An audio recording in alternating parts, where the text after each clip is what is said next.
주식 투자가 자랑스럽지 않다고 하면은 주식 투자 절대 해서는 안 됩니다. 그래서 그런 기업을 이렇게 선정을 할 때 3, 4년, 4, 5년 보고 기업을 선정해서 투자를 하고 투자를 해서 주가가 떨어지고 이러면은 오히려 더 감사하는 마음. 내가 좀 뭐 돈을 노력을 해서 더 벌어서 더 이렇게 사야 되겠다 이런 생각. 그렇게 투자하면서 기업과 동의하고 소통하다 보면은 시간이 금방 갑니다. 어렵게 살았기 때문에 이게 주식 투자가 정말 모두가 함께 더불어 잘 살 수 있는 아주 넓고 큰 길이라는 생각에 그동안에 그 투자해왔던 그런 부분들을 우리 국민들과 함께 나눠서 가게와 기업이 함께 성장하고 발전했으면 하는 정말 일념으로 2010년도부터 이런 활동을 해왔습니다. 저는 이제 그동안에 주식 투자를 하면서 그 단순 투자자가 아니라 이 사업가적 마인드를 가지고 투자를 해왔습니다. 여러분 주식 투자를 다 해보셨겠지만은 주식 투자해서 한국에서 돈 벌기 쉽지 않지 않습니까? 정말 어렵습니다. 그런데도 불구하고 저는 이제 우리나라 기업에만 이렇게 투자를 해왔습니다. 저의 농심 투자라고 하는 것은 기업은 우리의 삶의 터전이고 근간이다. 그런 기업의 활동이 좀 왕성하게 일어나야 우리 중서민들이 삶도 이렇게 좋아진다. 이런 생각에 지속적으로 투자를 해왔는데 2013년도까지는 좋았어요. 근데 2013년도, 14년도 이후부터는 기업도 성장을 하고 기업 가치, 주주 가치도 성장을 하는데 이게 투자한 기업들의 주가가 계속 내리는 거예요. 그래서 이게 뭐가 문제인가? 이 부분에 대해서 굉장히 고민을 많이 했습니다. 당연히 기업 가치가 올라가고 투자한 기업에 뭐 매출이 늘고 이익이 나고 이러고 그러면은 주가도 같이 좀 이렇게 올라가줘야 되는데 우리는 이제 상황이 그렇지 못하더라.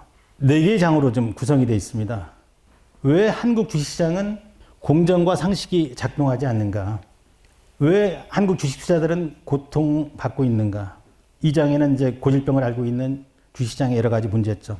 그 다음에 3장에는 기업 가치나 주주 가치를 훼손하는 8가지의 그 치명적인 사례들을 적나라하게 얘기를 해놨습니다. 그리고 마지막에는 제가 7가지 주주, 민주주의 실현을 위한 제언을 해놨습니다. 만약 이런 것들이 이렇게 현실화해서 제대로 작동이 되면 정말 대한민국은 제일 잘 사는 나라, 잘 사는 국민이 될 수 있다는 저는 확실한 믿음과 신념을 가지고 있습니다. 대한민국엔 정말 세계 내놔도 자랑스러운 기업들이 정말 많이 있습니다. 근데 아쉽게도 우리가 투자해도 기업의 성과가 나한테 돌아오지 않는다고 생각을 하니까 많은 사람들이 현명하기 때문에 투자라고 하는 것은 돈을 버는 행위인데 투자해도 나한테 들어오지 않으니까 우리나라 기업에 투자를 하지 않고 미국 주식, 최근에 일본 주식, 더 나가서 인도, 베트남 이런 쪽에 다 투자를 합니다. 근데 저는 이제 주식농부 입장에서 저까지도 외국 기업에 이렇게 투자를 하게 되면 야 우리 중소민들은 우리 기업의 다우존에서 살아가는데 야 이건 아니다 싶어서 농부가 농사짓듯 투자해도 기업의 성과를 공유할 수 있는 투자 환경이나 문화를 만들어야 되겠다. 이런 부분들을 2010년도부터 계속해서 얘기해 왔는데도 불구하고 이루어지지 않았습니다. 코로나는 우리에게 불행스러운 일이지만은 코로나로 인해서 정말 많은 사람들이 이 기업에 투자하기 시작을 했습니다. 국내도 투자하고 해외에도 투자하고 이렇게 해보니까 우리 기업의 문제점들을 많이 알게 됐고 이런 부분에 대해서 목소리를 내기 시작했습니다. 근데 그렇게 목소리를 내고 이런 부분에 누군가 가이드를 해줘야 되는데 그 가이드를 해줄 수가 없었거든요. 저도 뭔가 이렇게 얘기를 해야 되는데 구체적으로 이 방향 제시를 할 수가 없었습니다. 2010년도부터 주주 제안을 하고 주주 서한을 보내고 주총 참석해서 여러 가지를 얘기하고 이러면은 뭐 그냥 사람들에게 무관심으로 인해서 뭐 지 돈 벌려고 하는 행위로 이렇게 인식을 했지 모두가 다 이렇게 더불어 잘 살 수 있는 일이라고 이렇게 생각을 사람들이 안 해왔습니다. 정말 다행스럽게 우리 이제 젊은 MZ 세대들이 목소리를 내기 시작했습니다. 또 더 나아가서 우리 주도 행동주의로 이렇게 얘기하는 이런 사람들이 이걸 이제 개선하려고 노력을 하고 있고 이게 얘기를 하다 보니까 또 주식 투자 인구가 500~600만에서 1,400만 이상 되고 이러니까 기득권 세력인 고위공직자가 됐든 국회의원이 됐든 학자가 됐든 우리의 목소리에 지금 귀를 기울이고 있습니다. 그래서 어떻게 보면은 대한민국이 정말 이 제품이나 모든 부분에서는 인류인데도 불구하고 기업의 어떤 거버넌스 문제, 기업의 평가는 세계에서 가장 낮지 않습니까? 코리아 디스카운트라는 불명예라는 것은 여러 가지 이유가 많습니다만은 제가 판단하기에는 우리 국민들의 금융 교육에 대한 자본시장에 대한 이해도, 자본시장에 대한 어떤 태도, 주식 투자와 관련된 이런 부분에 대한 인식이 문제였다라고 생각을 하거든요. 뭐 기업에 대한 불신 포함해서 우리 자본시장에 대한 불신, 더 나아가서 우리 사회 전체에 대한 불신 이런 것들이 지금 너무 도가 넘치다 보니까 우리 사회가 지금 굉장히 양적으로는 크게 성장을 했지만 내부적으로 보면은 그렇게 건강하지 못한 사회다. 그래서 투자에 대한 올바른 이해해서 세계 부자들은 대부분 다 기업가들이거든요. 세계 최고 부자가 루이비통의 베르나르 아르노입니다. 뭐 일론 머스크, 제프 베이소스, 레이 에스텟, 워렌 버핏 이런 사람들이 다 사업가 마인드를 가지고 사업을 하거나 아니면 투자자들이거든요. 한국의 10대 부자 순위도 이재용 회장, 홍나희 이사장님, 조정호, 권혁빈, 김범수, 정몽구, 이부진, 서정진, 이서연 다 이게 기업인들이거든요. 그러니까 여러분들도 이런 사업가 마인드를 가지고 투자를 하면은 이런 부자 그룹에 올라갈 수 있다. 그래서 투자에 대한 어떤 올바른 이해, 투자자는 누구냐. 투자자가 없으면 아무리 좋은 아이디어나 생각이 있다고 해도 이걸 실현할 수가 없지 않습니까? 그래서 저는 이제 이런 생각을 가지고 투자를 해왔고요. 그래서 주식 투자의 본질이라고 하는 것은 투자자는 동행할 기업을 찾아서 기업과 시간에 투자하고 사업가는 투자금으로 사업을 번창시켜 이익을 동업자들과 공유한다. 이게 전부거든요. 이제 주식시장은 이 기업과 투자자를 잇는 아주 넓고 큰 시장인데 이 투자자 입장에서 보면은 이 주식시장을 통해서 성과를 공유하고 자산 증식을 하고 공동체에 기여하는 행위를 하고 기업인은 주식시장을 통해서 이제 도전 정신을 통해서 자본 조달해서 우리 가치를 창출하는 일이거든요. 그런데 우리 증권시장은 어떻게 이루어졌느냐.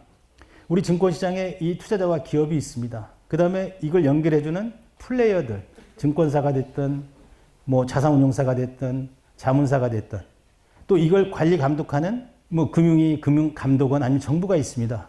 그런데 다 각자 이익에 충실합니다. 우리 자본시장은 그동안에 기업인들의 자금 조달 창구로 많이 이용돼 왔습니다. 우리가 미국 주식을 투자하면은 이 주식 수가 줄어드는데 우리는 자고 나면 주식 수가 늘어나 있습니다.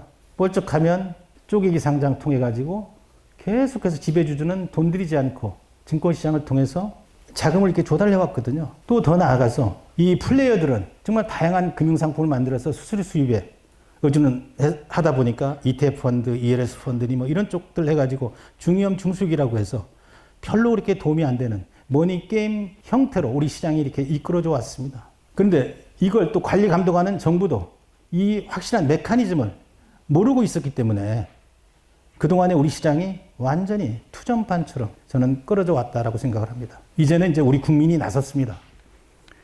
우리 국민들이 정확히 목소리를 내고 있어요. 한국 증권시장은 주주 배신의 역사다라는 얘기를 썼습니다. 굉장히 무서운 단어입니다. 배신의 역사. 그렇지만 누군가 우리의 어떤 기업 문화 아니면 우리의 자본시장의 문제, 우리의 사회의 어떤 이런 부분들을 누군가 얘기를 좀 해줘야만이 누가 고칠 수 있겠다 싶었는데 최근에 이제 다행스럽게도 정부에서 우리의 목소리에 지금 귀를 기울이고 있습니다. 그래서 우리 자본시장에 대한 그동안의 불공정한 행위들을 이렇게 정상화시키려고 노력을 하고 있고 2013년도까지 우리의 대주 조건 한도가 100억이었습니다. 그게 이제 10억으로 줄었지 않습니까? 근데 그게 50억으로 지금 가족합산해서 개인으로 이렇게 해서 수급의 허들이 없어졌습니다. 그리고 금투세도 지금 하면은 대한민국 망합니다. 누가 국내 기업에 투자를 하겠습니까? 주주의 어떤 보호 가치가 보장되지 않는 나라에 투자할 수가 없거든요.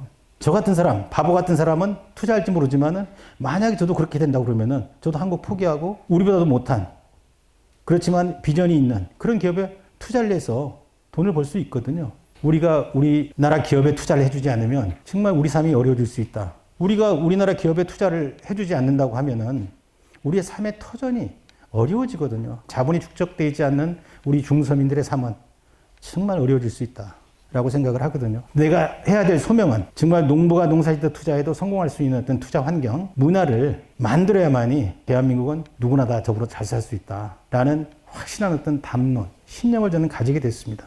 그래서 최근에 정부에서 시장을 공정하게 만들고 이 수급의 허들을 이렇게 없앴기 때문에 기업의 어떤 여러 가지 불공정한 문제들 이런 부분들에 대해서 개선하려고 좀 노력을 많이 하지 않습니까? 기업 밸류업 프로그램이라는 통해서. 근데 다행스럽게도 일본이 이제 아베 정부가 들어서면서 스트리트 코드와 기업 거버넌스 코드가 도입되고 이러면서 잃어버린 30년에서 지난 3년 동안 크게 성장을 했지 않습니까? 그래서 우리가 이제 일본을 보고 배우자 이런 형태로 지금 이제 운동이 좀 벌어지고 있습니다. 그래서 대한민국은 알면 바로 고칩니다. 우리의 1년은 다른 나라의 10년입니다. 지난해 12월 28일 날 연합뉴스 TV 나가가지고 금년부터 아주 큰 장이 올 거다. 이런 얘기를 했어요. 그러고 나서 한 열흘 정도 빠졌지 않습니까? 그러고 나서 주식이 크게 올라왔지 않습니까? 기업 밸류 프로그램 이런 부분들이 지금 작동이 되지 않습니까? 이거에 대해서 의심해서는 안 됩니다. 믿고 따라줘야 돼요. 대한민국이 어떤 나라입니까? 우리 김규식 회장님이 그런 말씀을 했어요. 돈통이 100만 원짜리가 있다. 매년 10만 원씩 돈통이 들어온다. 근데 이 돈통의 거래가 대만에서는 200만 원 이상의 거래가 되고 미국에서는 450만 원 거래가 되는데 우리나라에서는 70만 원, 80만 원의 거래가 된다. 심지어는 20, 30만 원 거래되는 것들이 있다. 우리 자본시장에서 그렇다. 이 돈이 내 돈이 아니라고 생각을 하잖아요. 근데 이런 부분을 이렇게 방치해서 외면하면 안 되거든요. 정상적으로 고쳐야 될 거 아니겠습니까? 그동안에는 이런 부분에 대한 인식을 국민도 인식을 못하고 정부도 인식을 못하고 또 관계자들도 인식을 못했는데 이제는 국민들이 인식을 하고 있습니다. 그래서 일본도 기업 밸류업 프로그램 통해서 주가가 크게 올랐는데 우리는 훨씬 더 올라갈 거라고 봅니다. 15년도까지는 저도 펀드가 굉장히 좋았습니다. 근데 그 이후부터는 회사는 성장하고 크게 돈이 버는데도 불구하고 투자한 기업의 주가는 계속 내리는 거예요. 이런 어떤 투자 환경이나 문화가 정착이 안 돼서 그렇다. 근데 저는 지금 이제 이런 부분들이 개선이 되고 있다. 빠르게. 그래서 최근에 이제 저PBR주 중심으로 해서 은행 지주사들, KB금융, 하나금융지주, 신한지주니 이런 것들의 주식이 한 40% 정도 올랐습니다. 그 다음에 삼성물산 이런 것들도 지금 12만 원대에서 지금 한 17만 원까지 지금 거의 한 30% 정도 지금 주가가 지금 레벨업되어 있습니다. 이 외에도 우리나라 그 중견 중소 기업들 중에 현금이 8천억 있는데 시가총액이 3, 4천억짜리가 굉장히 많거든요. 이게 말이 안 되는 거거든요. 그래서 이런 것들이 제자리 찾아가는 과정이다. 근데 사람들은 주변에 경기가 다 어렵지 않습니까? 경기가 어려운데 왜 주식이 올라가느냐 얘기하는데 너무나 저평가되어 있는 것들이 지금 제자리를 찾아가고 있는 과정이다라고 이렇게 생각을 합니다. 기업이 국가의 경쟁력을 좌우하는 시대입니다. 정말 자랑스러워야 되거든요. 주식 투자하는 것이. 주식 투자가 자랑스럽지 않다고 하면은 주식 투자 절대 해서는 안 됩니다. 저는 굉장히 자랑스럽습니다. 내가 투자한 기업이 자랑스러워요. 그래서 그런 기업을 이렇게 선정을 할 때 3, 4년, 4, 5년 보고 기업을 선정해서 투자를 해서 주가가 떨어지고 이러면은 오히려 더 감사하는 마음. 내가 좀 돈을 노력을 해서 더 벌어서 더 이렇게 사야 되겠다 이런 생각들. 그렇게 투자하면서 기업과 동의하고 소통하다 보면은 시간이 금방 갑니다. 근데 여러분들 대부분 다 급한 마음에 스마트폰에 나와 있는 그 주가 시세만 바라보고 이러면은 정신이 피폐해집니다. 그래서 저는 많은 기업이 아니라 평생 이렇게 동행할 기업 3, 4개만 찾으면 또 그 기업과 함께 주식을 사고 팔고 이렇게 하다 보면은 정말 잃지 않는 투자가 될 수 있거든요. 이 정도에서 저는 마무리하고 그리고 결국은 인간이 만드는 최고의 저는 공유 시스템이 여러 가지가 있지만은 주식회사 제도와 증권시장이 최고의 공유 시스템이다. 이런 얘기를 제가 2010년도부터 얘기를 해왔습니다. 아무도 이런 얘기를 한 사람이 별로 없어요. 역사적으로 놓고 보면은 이 주식회사 제도와 증권시장을 잘 이용한 민족이나 국가들이 세상을 지배해왔습니다. 산업화 이후에. 과거에 네덜란드, 영국, 지금 미국의 주주자본주의가 세상을 지금 지배하고 있잖아요.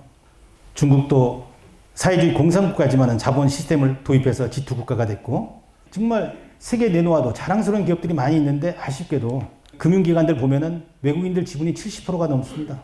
다 외국인들한테 다 넘어가고 있습니다. 우리는 단순한 그 노동자나 단순한 소비자나 단순한 이 투자자로 이렇게 살아가는 걸 생각하면 전 정말 피눈물이 나옵니다. 주주 권리가 없는 나라, 왜 한국 주시장은 공정과 상식이 작동하지 않는가? 대한민국 증시는 주주 배신의 역사다. 이제 이런 얘기들을 이 책에다가 사례별로 소상에 적어놨기 때문에 이런 거 누가 고쳐주지 않거든요. 우리가 고쳐가야 됩니다. 우리가 고쳐가면 정말 우리 잘 살 수 있습니다. 한번 그렇게 해 가시고 다음 강의는 주주가치를 훼손한 8가지 치명적인 문제에 대해서 우리 김규식 변호사님이 말씀을 해줄 겁니다. 감사합니다, 여러분.